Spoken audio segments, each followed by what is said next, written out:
Thornbridge Manor. The Carlyle family's home for countless generations. The Revenant Alexa Carlyle and her 3 adult children, younger brother Zachary, grandson and daughter-in-law, are all gathered to conduct Carlyle's sham funeral.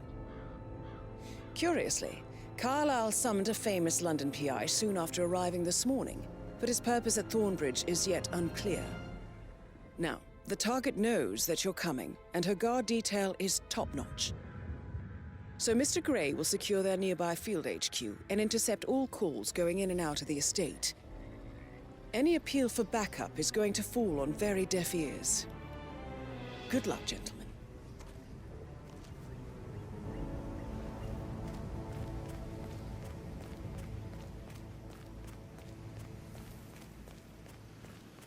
This is a private area, sir. Phineas Whitmer, private investigator. I have an appointment with Madame Carlyle. Please wait. Mr. Whitmer is here to see Madame Carlyle. You can go right in. That is Phineas Whitmer, the famous private investigator hired by Madame Carlyle this morning. I'm curious why he's here. Maybe you should do some detecting yourself, 47.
That appears to be a half-burned diary belonging to Zachary Carlyle. It says he and Madame Carlyle murdered their older brother 46 years ago, and that Mr. Fernsby helped them cover it up.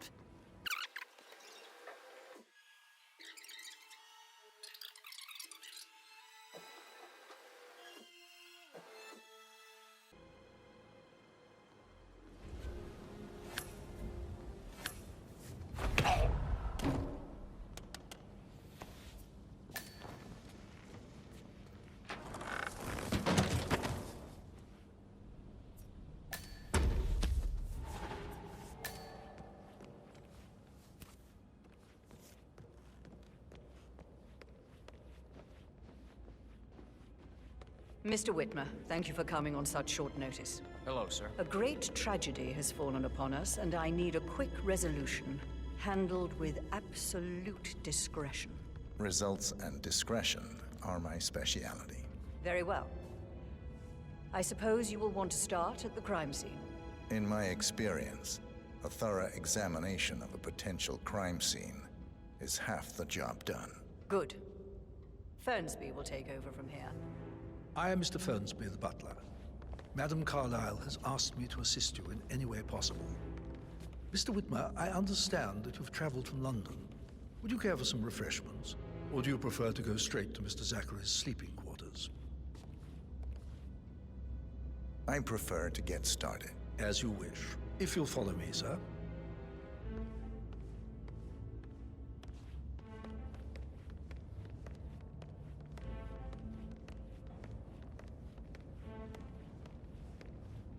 I feel obliged to point out that current affairs surrounding Madame Carlyle are of a delicate nature. You may be familiar with the recent announcement of her death. You will probably learn that a staged funeral is scheduled to take place tomorrow. Madame's children were not informed until this morning that their mother was in fact not dead at all. So please bear with them if they seem affected by the rather unusual situation. I trust I do not need to remind you that there will be consequences if word gets out that Madame Carlyle is still alive. I'll consider her dead when I leave. Before you inspect the crime scene, I will tell you this. The case concerns the death of Mr. Zachary, Madame Carlyle's younger brother. He was found dead in his bed this morning. The door was locked from the inside, and a suicide letter was found in his room. However, Madame Carlyle suspects foul play and will not accept that he took his own life. I've prepared some information for you, so please do come and see me when you've finished your investigation of the crime scene. This is Mr. Zachary's room, to my right. A locked room murder mystery, 47. I trust you'll get to the bottom of this. Why don't you use your camera to scan the dead body, 47?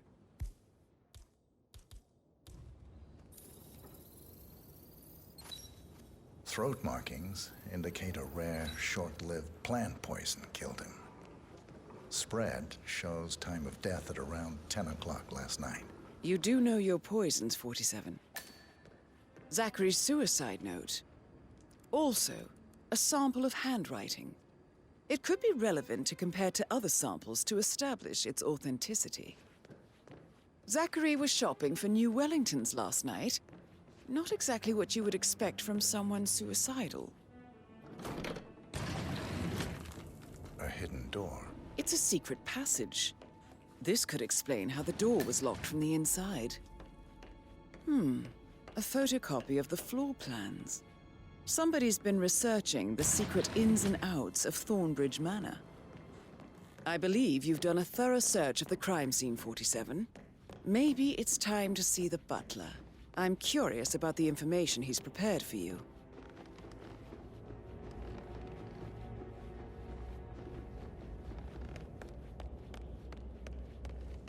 Mr. Fernsby, I'm done with the crime scene. Did you establish a time of death? Zachary died around 10 o'clock last night. Well, that means the staff were off duty. And Madame Carlyle and her security didn't arrive until this morning. That leaves Madame's family and myself as the only persons here when he died. And before you ask, no, I do not have an alibi. I was alone in my office at the time of death. Here's the material that I've prepared for you. It's a list of the possible suspects and their quarters. Hopefully that will help you keep track of your findings. Please come and see me when you've solved the case, and I will take you to Madame Carlyle. Mr. Fernsby clearly didn't commit the murder, but I think you have enough evidence to convince Madame Carlyle he did. Maybe you should tell him you are ready to present your findings. So how does one solve a murder mystery, 47? Motive, means, and opportunity, I believe. May I suggest you ask the suspects for alibis? Or perhaps you prefer searching the manor for clues first? Unless, of course, you want to do some more detecting, 47? Don't have any extra fuses. Ethel looked everywhere. Oh, you've got to be kidding. No power, no work.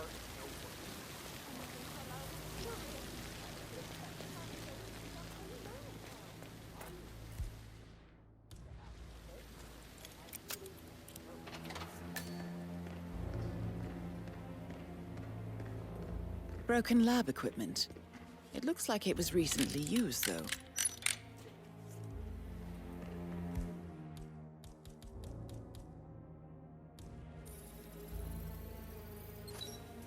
This is a table showing lethal dosages for the poison used to kill Zachary. Something is circled, 47.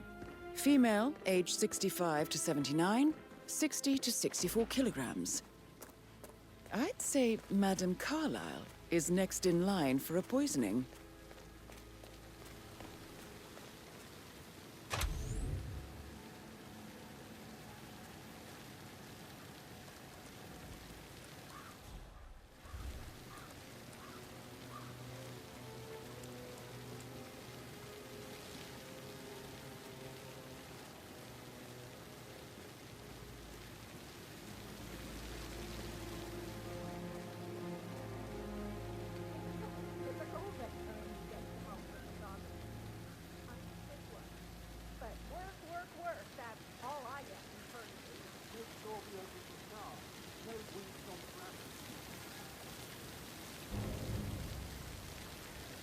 Finally, all set up.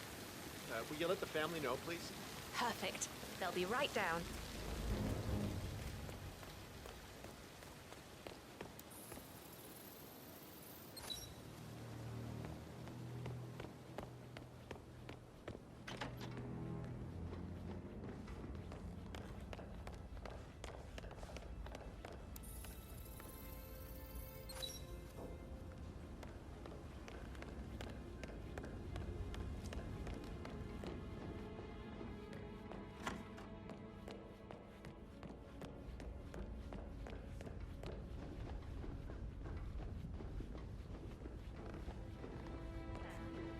So I Mr. think, Fern's been like, yeah, all right, what you said. later.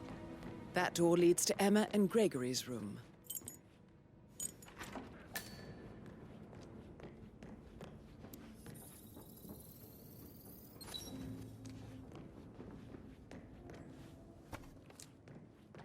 Look at me getting all giddy. It's like year 10 all over again. Now this is interesting, 47. A letter from Emma's mother stating that Emma is the illegitimate child of Alexa's late older brother, Montgomery. And listen to this. She claims to have witnessed Alexa and Zachary murder him. The plot thickens. An old letter, 47. Never opened. Must have slid under the secret door nearly 46 years ago.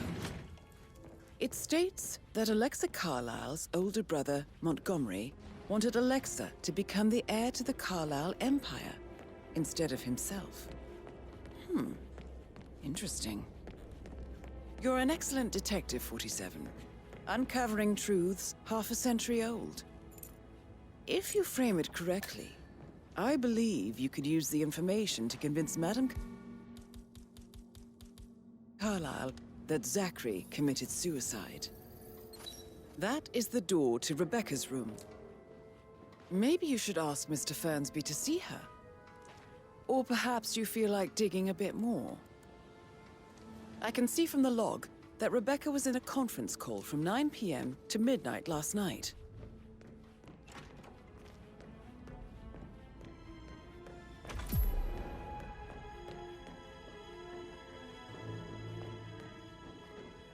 Yeah, hey, bro.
Activated.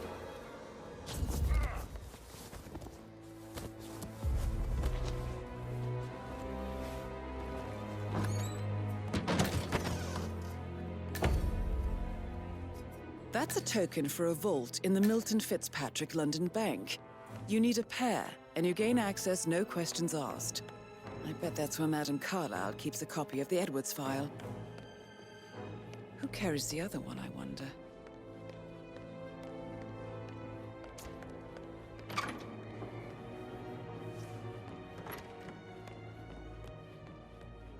Patrick token to Madame Carlisle's daughter. Rebecca? Yes. She's insistent, that one. She kept asking all kinds of questions. Who had the other one? Why I gave it to her, that sort of thing. You did make sure she didn't see you give the other one to the butler? Of course.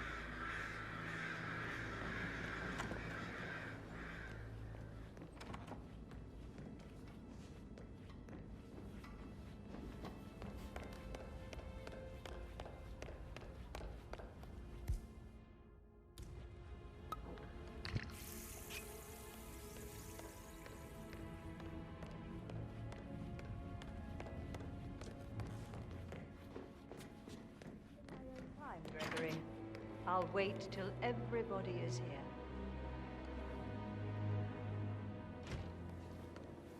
Right, let's get started.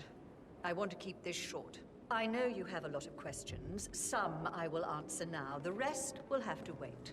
First, Zachary's sudden death is a great tragedy, but also a great inconvenience, as it happened just now. I'm dealing with the situation in a discreet and efficient way, and I expect your cooperation in all related matters. Secondly, the arranged funeral event tomorrow will take place as planned. No one can know that I am still alive. I expect you all to act your part. Last, as you all know, I have a lot on my plate and need to focus on sorting everything out, so please do not disturb me with your petty concerns. You are all adults, and as part of the elite, you will eventually have to deal with difficult situations like this. It comes late for most of you, but this is a chance for you to show what you are made of. That will be all.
Good job, 47. You now have both tokens needed for us to get the file on Arthur Edwards from the London Vault. Time to take care of Alexa Carlyle.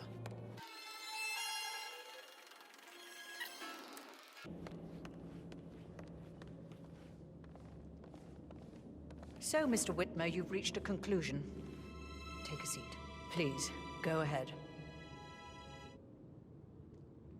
The butler, Mr. Fernsby, killed Zachary. Fernsby? Oh, you've got that wrong. He would never do such a thing. He is the most loyal man I have ever met. I found pills in his office that matches the poison that killed your brother. Furthermore, I found Zachary's notebook, half burned, in Mr. Fernsby's fireplace. It showed that Zachary intended to publish a written confession to a murder the two of you committed nearly 50 years ago. The murder of your older brother, Montgomery. That's outrageous. We did no such thing. No need to feign innocence. I know a killer when I see one, and my discretion is assured. The papers also described how Mr. Fernsby helped you stage the murder of Montgomery as an accident. I believe he killed Zachary not to be exposed as an accomplice to murder. Sweet Fernsby. You are wrong, Mr. Whitmer. He did not do it to protect himself. He did it to protect the Carlyle legacy. Mr. Fernsby, like myself, understands that sacrifices must be made to secure stability and prosperity. Mr. Whitmer, I'd appreciate it if your findings never leave this room. I understand Fernsby's actions, and there is no need for them to have more consequences than they already have. Fernsby was very fond of Zachary, and I'm sure his decision will haunt him to the day he dies. About your reward, have you considered an amount? I'll send you an invoice. Thank you, Mr. Whitmer. I trust you'll see yourself out. Please remain seated, Mr. Whitmer. Thank you. Now, where were we? Thank you, Mr. Whitmer. I trust you'll see yourself out. I need some privacy. Thank you.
quite shocked, her coming back from the grave.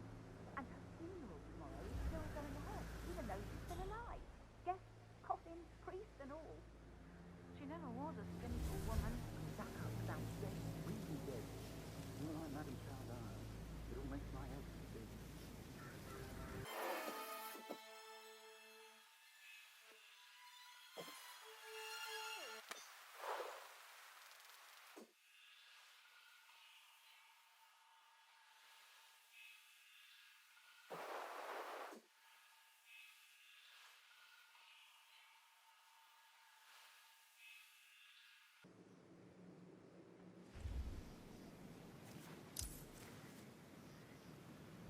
They're everywhere. Go, get out! It's the Constantine. Shit! Mission complete.